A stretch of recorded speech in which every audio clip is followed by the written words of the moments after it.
Hello everyone, welcome to lesson 3 of module 1 where we will be describing what closing costs are and talking about how much money do you really need in order to purchase a home.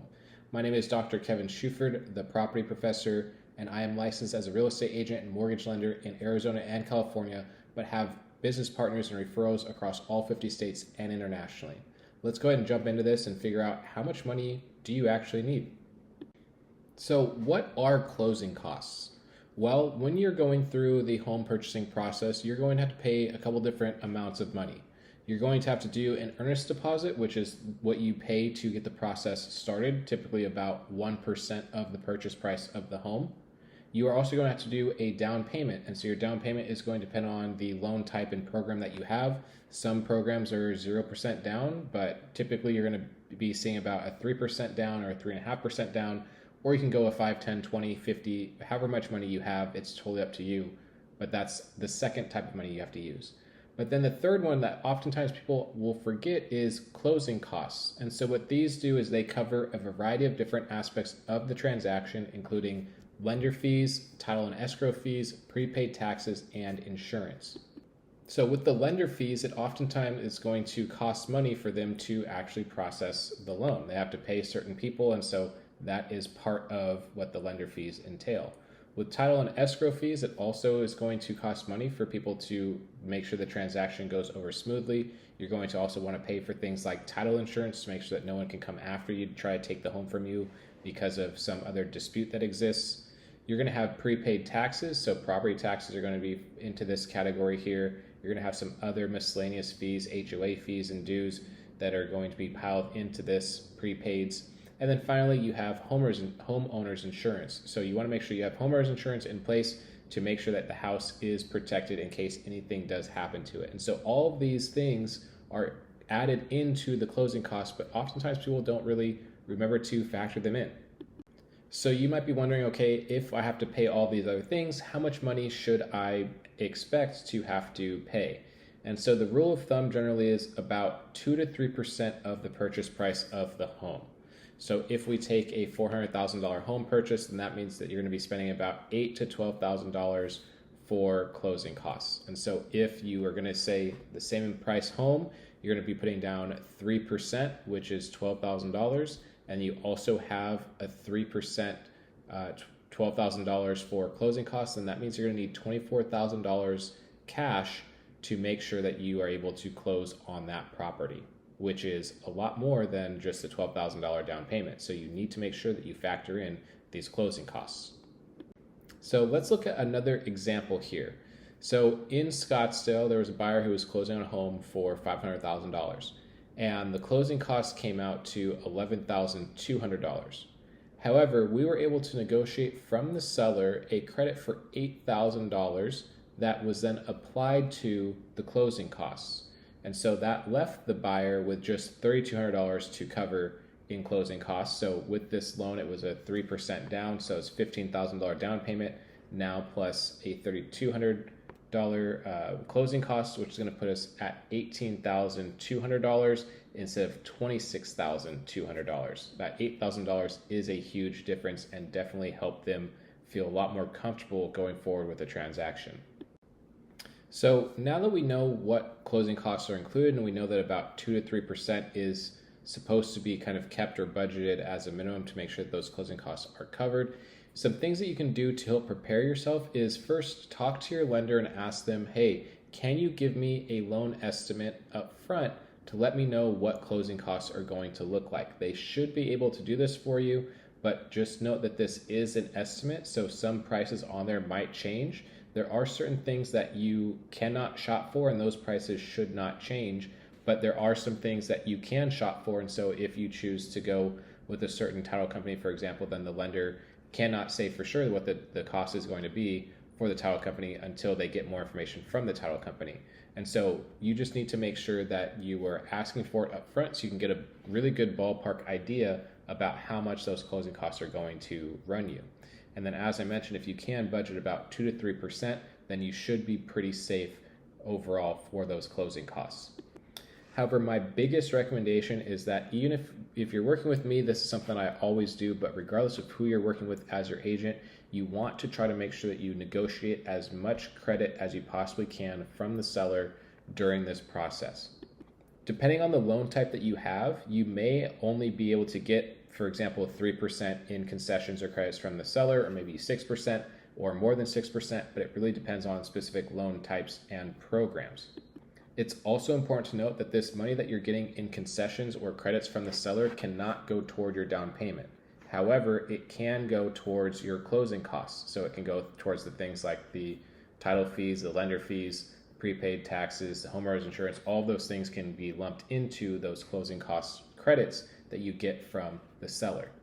And so depending on the market that you are in, depending on how hot the market is, depending on how many buyers there are in the market, this is going to be a really good negotiating tool for you, because if you as a buyer can get 2 to 3% in concessions or credits from the seller, then all you really have to do is worry about that down payment. However, if the market is super hot and there's multiple buyers, then asking for those credits potentially could make your offer less attractive, because now the seller's giving up 2 extra percent when the other person who put an offer in is just offering full price with no concessions. So asking for concessions can actually end up hurting you in some instances, but I still highly recommend trying to do it if and when possible. The other thing that is important about these seller credits is that if, for example, you have some extra money left over, it cannot go into your pocket after those closing costs are covered, but it can be used to reduce your interest rate or buy down your interest rate. And so that is a way to help get your mortgage payment to be just maybe a little bit more affordable for you overall. And so these seller credits, these concessions are very vital. Please try to get them if and when you can. So as I was just mentioning, let's talk about some 2025 insights that we've seen overall. So first, more sellers have been offering concessions or credits, primarily because interest rates have been so high compared to what we saw during the COVID times when they were down in the 2-3%. And so if you have rates that are in the 6-7% range, then more houses are going to sit on the market and more sellers are going to start to become more desperate to sell, and therefore they're going to offer more in credits and concessions to cover those closing costs. So if you are a seller and your home has been sitting for a while, then offering those to potential buyers can make your house look more attractive because it becomes more affordable for those buyers.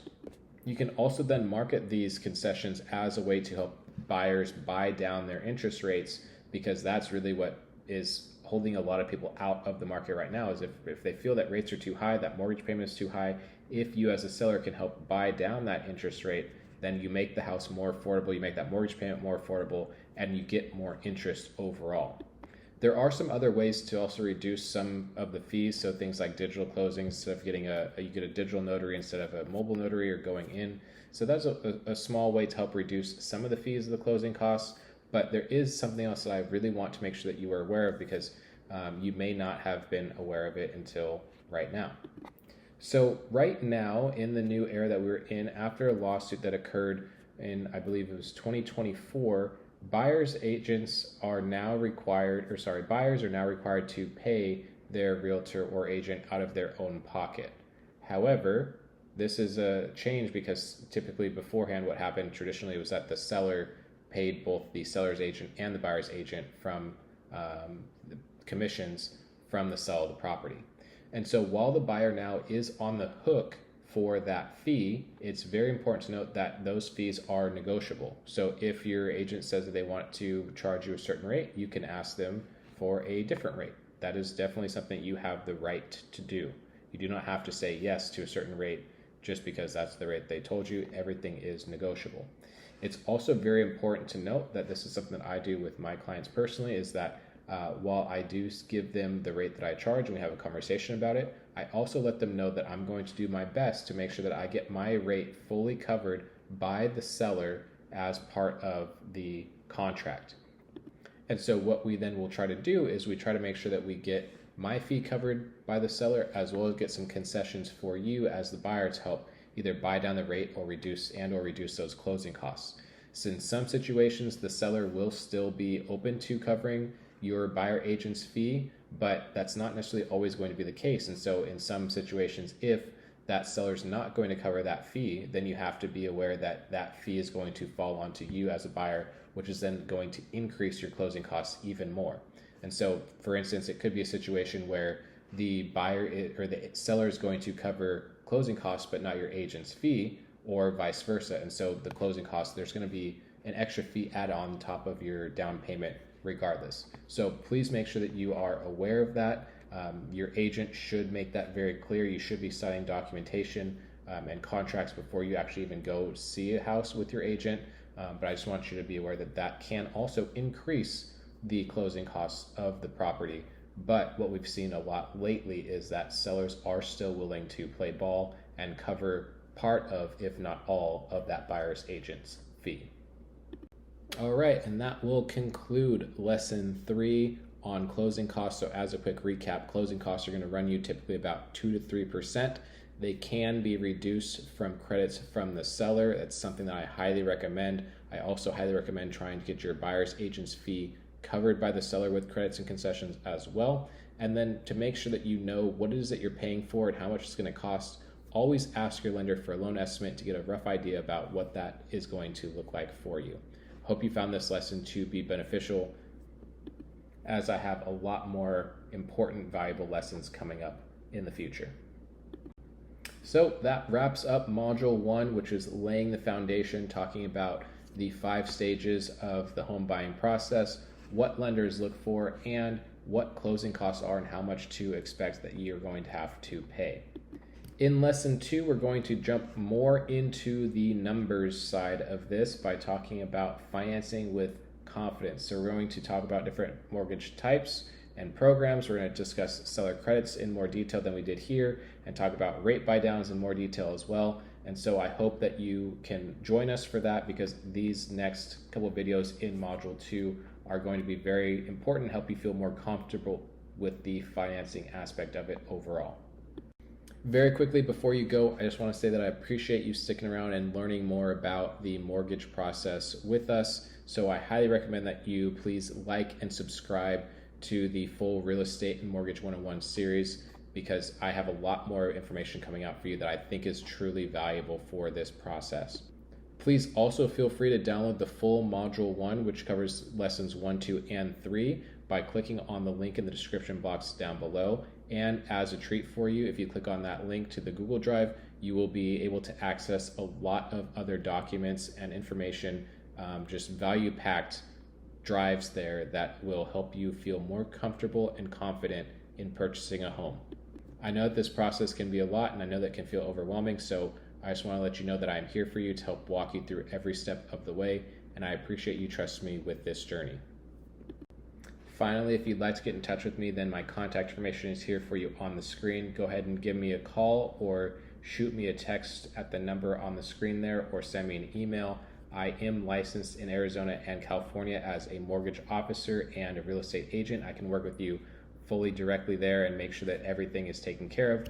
But if you live in a different state, or if you're trying to purchase in a different country, I do have referral partners that are very strong and reliable across all 50 states and internationally. I would love to help you with this process, because I know that it is important, and I want to make sure that you are confident and comfortable in everything that you're doing here. So I hope to see you on the next module. Take care of yourselves.